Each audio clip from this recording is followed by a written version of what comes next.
और कोरोना से लड़ाई में एक वक्त छत्तीसगढ़ सबसे आगे था। देश दुनिया में छत्तीसगढ़ की तारीफ हो रही थी, लेकिन अब छत्तीसगढ़ लगातार पिछड़ रहा है। केंद्रीय स्वास्थ्य मंत्रालय ने पिछले 2 दिनों में जो आंकड़े जारी किए वो बेहद चौंकाने वाले हैं। आंकड़ों के मुताबिक छत्तीसगढ़ में प्रति 10 लाख में सिर्फ 225 लोगों का कोरोना टेस्ट हो रहा है, जो जारी किए गए 23 राज्यों और देश के आंकड़े में सबसे कम है। छत्तीसगढ़ का रिकवरी रेट भी बहुत कम है। 50% से ज्यादा रिकवरी रेट वाले 22 राज्यों की जारी सूची में छत्तीसगढ़ 21वें यानी नीचे से दूसरे पायदान पर है और छत्तीसगढ़ का रिकवरी रेट है 63.50%। वहीं देश का रिकवरी रेट है 74.30%। पूर्व मंत्री बृजमोहन अग्रवाल ने कहा कि सरकार राजनीतिक कार्यक्रमों में व्यस्त है और इसलिए कोरोना की चिंता नहीं कर रही है। आंकड़े सरकार की व्यवस्था की पोल खोल रहे हैं। वहीं कांग्रेस ने मामले में राजनीति नहीं करने की सलाह दी है।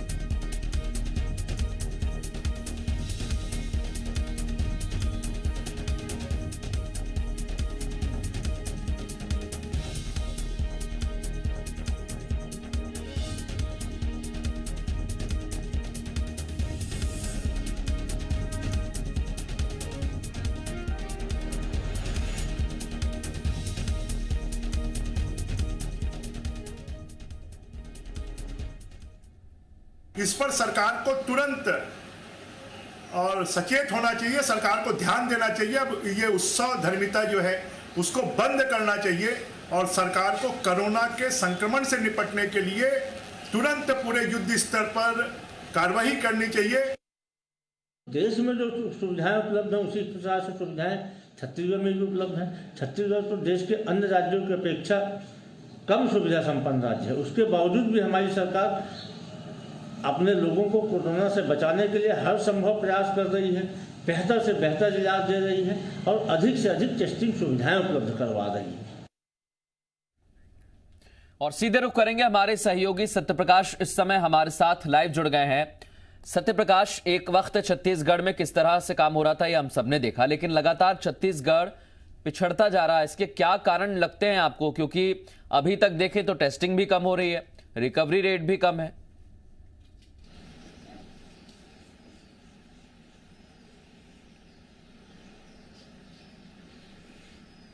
सत्यप्रकाश, आप सुन पा रहे हैं मुझे?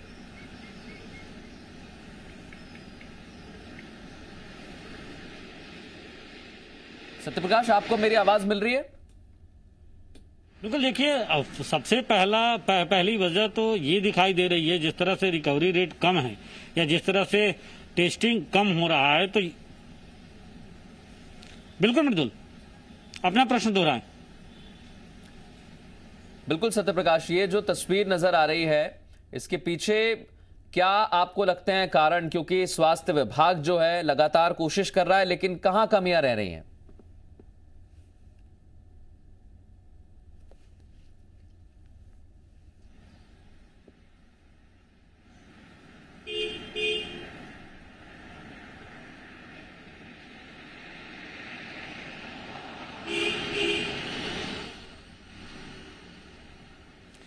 देखिए, सबसे पहली बात तो जो आंकड़ों से भी स्पष्ट हो रहा है कि कोरोना जांच जितनी तादाद में होनी चाहिए, मतलब जांच जितनी तेजी से होनी चाहिए, जांच की संख्या जो है वो ज्यादा से ज्यादा होनी चाहिए, उतनी नहीं हो पा रही है या बेहद कम जांच हो रही है। हालांकि ये जरूर है कि राज्य सरकार अपने स्तर पे ये दावा कर रही है कि 10,000 से ज्यादा अब जांच प्रतिदिन हो रही है और कमोबेश उस तरह की स्थिति दिखती भी है। फिर भी जिस तरह की जनसंख्या है छत्तीसगढ़, उसके मुकाबले जो प्रति 10 लाख प्रति व्यक्ति के हिसाब से जो जांच का आंकड़ा जो केंद्रीय स्वास्थ्य विभाग ने जो प्रस्तुत किया है, उसके मुताबिक 225 प्रति 10 लाख जांच हो रही है छत्तीसगढ़ में। जबकि देश का देखे या अन्य 22 राज्य ऐसे हैं जहां पे एक आंकड़ा बहुत ज्यादा है। दूसरी तरफ अगर हम कहें तो जिस तरह का रिकवरी रेट है, एक वक्त था कि छत्तीसगढ़ के रिकवरी रेट की प्रशंसा पूरे देश भर में हो रही थी। यहाँ तक कि जो मृत्यु दर था वो बेहद कम था, लेकिन पिछले दिनों में ये लगातार देखने को मिल रहा है कि मौत का आंकड़ा भी लगातार बढ़ रहा है। हालांकि ये भी है कि इन आंकड़ों को लेकर इस पूरे का मूल्यांकन करने के लिए एक समिति का भी गठन हुआ दूसरी तरफ ये भी तमाम दावे किए गए कि जो मरीज आ रहे हैं सरकारी अस्पतालों में, कई सारे निजी अस्पतालों में, या कई सारे की स्थिति जब बिगड़ जा रही है तब वो आ रहे हैं और इसलिए ये आंकड़ा बढ़ रहा है। तो कहीं ना कहीं ये जरूर है कि जिस तरह से आंकड़े जो हैं वो दिखाई दे रहे हैं अब, या जिस तरह से केंद्रीय स्वास्थ्य मंत्रालय ने आंकड़े जारी किए हैं, वो जरूर छत्तीसगढ़ सरकार के, छत्तीसगढ़ स्वास्थ्य विभाग के जो तमाम दावे किए जा रहे हैं उसको मुंह चिढ़ाने वाले हैं। बीजेपी प्रश्न चिन्ह इसीलिए खड़े कर रही है आंकड़ों को देख। मैं सत्यप्रकाश आपके पास लौट रहा हूं। बहुत शुक्रिया आपका तमाम बातचीत के लिए। इस वक्त छत्तीसगढ़ के स्वास्थ्य मंत्री टीएस सिंहदेव हमारे साथ जुड़ गए हैं।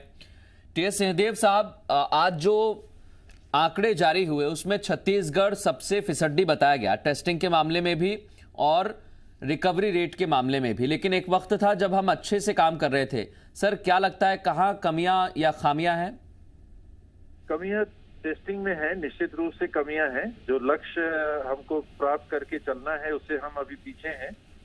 देश में जिस प्रकार से टेस्टिंग बढ़ा दी गई है उसमें हम अभी वहां मैच नहीं कर पाए हैं। ट्रू नेट जो हमारी लेबोरेटरी की फैसिलिटी है उसके लिए कार्ट्रिज उपलब्ध नहीं हो रहे, शायद राष्ट्रीय स्तर पर इसकी किल्लत है। एक ही सप्लायर है और बाकी पद्धतियों को भी हमको बढ़ाना पड़ेगा। तो यहाँ पर जो, हालांकि वो आकलन 3-4 दिन पहले का है, ये थोड़े बहुत बदलते रहते हैं और उसमें जरूर छत्तीसगढ़ सबसे पीछे दिख रहा है, जो हमारे लिए बहुत निराशाजनक है। बिल्कुल। स्वास्थ्य मंत्री जी, आप खुद इस चीज को बेहतर समझते हैं कि अगर टेस्टिंग ज्यादा बढ़ेगी तो हमें पता जल्दी चल पाएगा कि कितने मरीज हैं कोरोना के, कितने लोग संक्रमित हैं। जैसा आपने कहा कि राष्ट्रीय स्तर पर भी थोड़ी सी चीजें पहुंचने में अभी तक कमी महसूस हो रही है। अभी प्रदेश की स्थिति देखें तो और कितना वक्त लगेगा हमें टेस्टिंग बढ़ाने में? क्या वहां पर दिक्कत आ रही है? क्या प्रॉपर किट्स नहीं मिल पा रही हैं टेस्टिंग के लिए? जो 3 नए लैब खुले हैं हमारे मेडिकल कॉलेजेस में, इनमें तीनों पाली हम चालू नहीं कर पा रहे हैं क्योंकि जो स्टाफ अभी लगा है वो उतना कॉन्फिडेंट नहीं है और हम लोग नहीं चाहते कि वो गलती करे। दबाव में संख्या दिखाने के लिए हमने उनको दबाव बनाया कि आप ज्यादा टेस्टिंग करिए, तो उनको उतना समय दे रहे हैं कि आप परिपक्व हो जाइए और जब आपको लगता है कि हम अब कर लेंगे तो 3 पाली में, एक दिन के 8-8 घंटे की 3 पाली में 3 शिफ्ट में टेस्टिंग जरूरी है। ये हो जाएगा तो जहां हम अभी 3500-4000 RT-PCR से पद्धति से टेस्ट कर पा रहे हैं, ये कम से कम 7000 हो जाएगा। और सामान आपने जो बताया ये ठीक है कि कभी कम हो जाता है, लेकिन वो हम कारण नहीं मान सकते। वो हमको तैयारी उतनी रखनी पड़ेगी। सप्लाई जब दे, बिल्कुल, ये तैयारियां बहुत जरूरी भी हैं और इसके लिए सरकार को सोचना होगा, स्वास्थ्य विभाग को भी सोचना होगा। इसके लिए सरकार काम कर रही है, ये खुद बताया स्वास्थ्य मंत्री टीएस सिंहदेव ने।